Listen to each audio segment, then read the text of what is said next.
ಈಶ್ವರ್ ಖಂಡ್ರೆ ಅವರಿಗೆ ರಾಜ್ಯದ ಮುಖ್ಯಮಂತ್ರಿ ಆಗುವ ಯೋಗ ಕೂಡಿ ಬರಲಿ. ನಗರದಲ್ಲಿ ದಲಿತ ಸಂಘರ್ಷ ಸಮಿತಿ ಹಿರಿಯ ಮುಖಂಡ ಬಾಬು ಎಸ್ ಟೈಗರ್. ಈಶ್ವರ್ ಖಂಡ್ರೆ ಅವರಿಗೆ ರಾಜ್ಯದ ಮುಖ್ಯಮಂತ್ರಿ ಆಗುವ ಯೋಗ ಕೂಡಿ ಬರಲಿ ಎಂದು ದಲಿತ ಸಂಘರ್ಷ ಸಮಿತಿ ಹಿರಿಯ ಮುಖಂಡ ಬಾಬು ಎಸ್ ಟೈಗರ್ ಅವರು ಆಶಯ ವ್ಯಕ್ತಪಡಿಸಿದರು.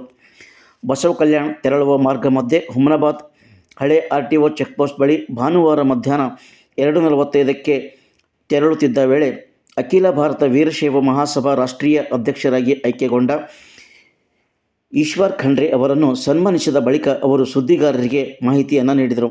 ಈ ವೇಳೆ ಗಣ್ಯರಾದ ಮಾರುತಿ ಬೋಧೆ, ಗೌತಮ್ ಚೌಹಾಣ್ ಶೇಡೋಳ್, ಹೊಲೆಪ್ಪ ಪವಿತ್ರ, ಮಾರುತಿ ಮತ್ತಿತರರು ಹಾಜರಿದ್ದರು.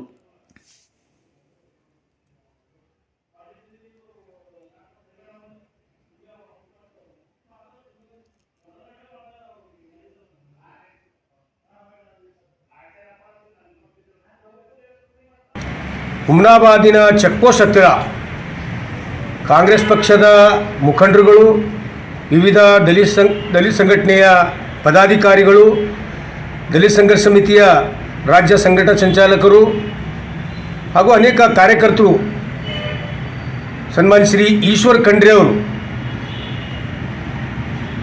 ಬಸವೇಶ್ವರವರ ವಿಚಾರಧಾರೆಗಳನ್ನು ಮೈಗೂಡಿಸಿಕೊಂಡು ಅಂಬೇಡ್ಕರ್ ಅವರ ಚಿಂತನೆ, ಬುದ್ಧನ ಚಿಂತನೆ, ಜ್ಯೋತಿಬಾಯಿ ಫುಲೆ ಚಿಂತನೆ, ಎಲ್ಲ ಸಂತ ಸೋಫಿಯಾರ ಚಿಂತನೆಯನ್ನು ಮೈಗೂಡಿಸಿಕೊಂಡಿರ್ತಕ್ಕಂಥ ಬೀದರ್ ಜಿಲ್ಲೆಯ ಏಕೈಕ ಕಾಂಗ್ರೆಸ್ ಪಕ್ಷದ ಒಬ್ಬ ಧೀಮಂತ ನಾಯಕ.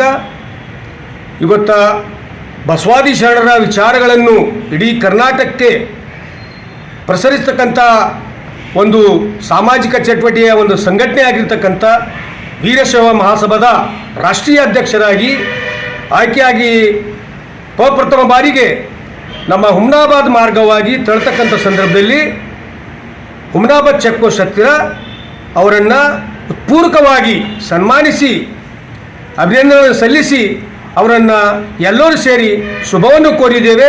ಬರ್ತಕ್ಕಂಥ ದಿನಮಾನಗಳಲ್ಲಿ ತಾವು ಈ ರಾಜ್ಯದ ಮುಖ್ಯಮಂತ್ರಿಗಳಾಗಬೇಕಂತಕ್ಕಂಥ ಒಂದು ಇಡೀ ಕರ್ನಾಟಕ ರಾಜ್ಯದ ದಲಿತರು ಇರ್ಬೋದು, ಹಿಂದುಳಿದು ಇರ್ಬೋದು, ಅಲ್ಪಸಂಖ್ಯಾತರು ಇರ್ಬೋದು, ಎಲ್ಲ ವರ್ಗದವರು ತಮ್ಮ ಮೇಲೆ ಬಹಳ ನಿರೀಕ್ಷೆ ಇದೆ. ಬರ್ತಕ್ಕಂಥ ದಿನಮಾನಗಳಲ್ಲಿ ತಾವು ಈ ರಾಜ್ಯದ ಮುಖ್ಯಮಂತ್ರಿ ಆಗ್ತೀರಿ ಅಂತಕ್ಕಂಥ ಒಂದು ಮುನ್ಸೂಚನೆ ಕಾಂಗ್ರೆಸ್ನಲ್ಲಿ ಕಂಡು ಬರ್ತಾ ಇದೆ. ನಾವೆಲ್ಲರೂ ತಮ್ಮನ್ನು ಶುಭ ಕೋರ್ತೇವೆ. ಈ ರಾಜ್ಯದ ನಾಡದೊರೆ ಆಗಬೇಕು. ಅದರಂತೆ ಏನಿವತ್ತು ರಾಷ್ಟ್ರೀಯ ಅಧ್ಯಕ್ಷರಾಗಿ ಸಮಾಜದ ಬಸವೇಶ್ವರವರ ವಿಚಾರವನ್ನು ಪ್ರತಿಯೊಂದು ಹಳ್ಳಿಗೆ ತಲುಪಿಸ್ತಕ್ಕಂಥ ರೀತಿಯಲ್ಲಿ ನಿಮ್ಮ ಪೂಜ್ಯರು ಈ ರಾಷ್ಟ್ರದ ಲೋಕನಾಯಕರಂದೇ ಪ್ರಖ್ಯಾತರಾಗಿರ್ತಕ್ಕಂಥ ಭೀಮಣ್ಣ ಖಂಡ್ರೆ ಅವರ ಒಂದು ವಾರಸುದಾರರಾಗಿ ಅವರು ಹುಟ್ಟಿ ಹಾಕಿರ್ತಕ್ಕಂಥ ಒಂದು ಸಂಘಟನೆಯನ್ನು ಇಡೀ ರಾಷ್ಟ್ರ ಮಟ್ಟದಲ್ಲಿ ತಾವು ಅದನ್ನು ಬೆಳೀತಕ್ಕಂಥ ಒಂದು ನಿಟ್ಟಿನಲ್ಲಿ ತಾವು ಸಕ್ರಿಯವಾಗಿ ಕಾರ್ಯಕರ್ತರಾಗಿ ಅದನ್ನು ಏನು ಮುನ್ನಡೆಸ್ಕೊಂಡು ಹೋಗ್ತಾ ಇದ್ದೀರಿ. ಈ ಶುಭ ಸಂದರ್ಭದಲ್ಲಿ ಮತ್ತೊಂದು ಸಲ ನಾವೆಲ್ಲರೂ ಇಡೀ ಕರ್ನಾಟಕ ರಾಜ್ಯದ ಹಳ್ಳಿಯಲ್ಲಿ ತಾವು ಮತ್ತೊಂದು ಸಲ ಈ ಕಾಂಗ್ರೆಸ್ ಪಕ್ಷವನ್ನು ಅಧಿಕಾರಕ್ಕೆ ತರತಕ್ಕಂಥ ರೀತಿಯಲ್ಲಿ ಮುಂಚಿನ ಕಡೆ ಇಳಿದು ಈ ಪಕ್ಷವನ್ನು ವರದಿಗೊಳಿಸಿ ಮತ್ತೊಂದು ಸಲ ಈ ರಾಜ್ಯಕ್ಕೆ ತಾವು ಮುಖ್ಯಮಂತ್ರಿ ಆಗಬೇಕು. ಹೈದರಾಬಾದ್ ಕರ್ನಾಟಕದ ಒಬ್ಬ ಧೀಮಂತನಾಗಿ ನಾಯಕನಾಗಿ ಈ ರಾಷ್ಟ್ರದ ರಾಜಕಾರಣದಲ್ಲಿ ತಮ್ಮ ಹೆಸರು ಛಾಪ್ ಮೂಡಿಸಬೇಕಂತಕ್ಕಂಥ ರೀತಿಯಲ್ಲಿ ಸಕ್ರಿಯವಾಗಿ ಕೆಲಸ ಮಾಡ್ತಾ ಇದ್ದೀರಿ. ನಾವೆಲ್ಲರೂ ಶುಭವನ್ನು ಕೋರುತ್ತೇವೆ. ತಾವು ಬರ್ತಕ್ಕಂಥ ದಿನಮಾನಗಳಲ್ಲಿ ಈ ರಾಜ್ಯದ ನಾಡದೊರೆ ಆಗಬೇಕು ಅಂತಕ್ಕಂಥ ಒಂದು ಆಸೆ ಇಟ್ಕೊಂಡಿದ್ದೆವು. ತಮಗೆ ಶುಭ ಆಗಲಿ ಅಂತ ಈ ಶುಭ ಸಂದರ್ಭದಲ್ಲಿ ಹೇಳಿ ನನ್ನ ಮಾತಿಗೆ ವಿರಾಮ ಕೊಡ್ತೀನಿ. ಜೈ ಕಾಂಗ್ರೆಸ್, ಜೈ ಬಸವೇಶ್ವರ, ಜೈ ಅಂಬೇಡ್ಕರ್.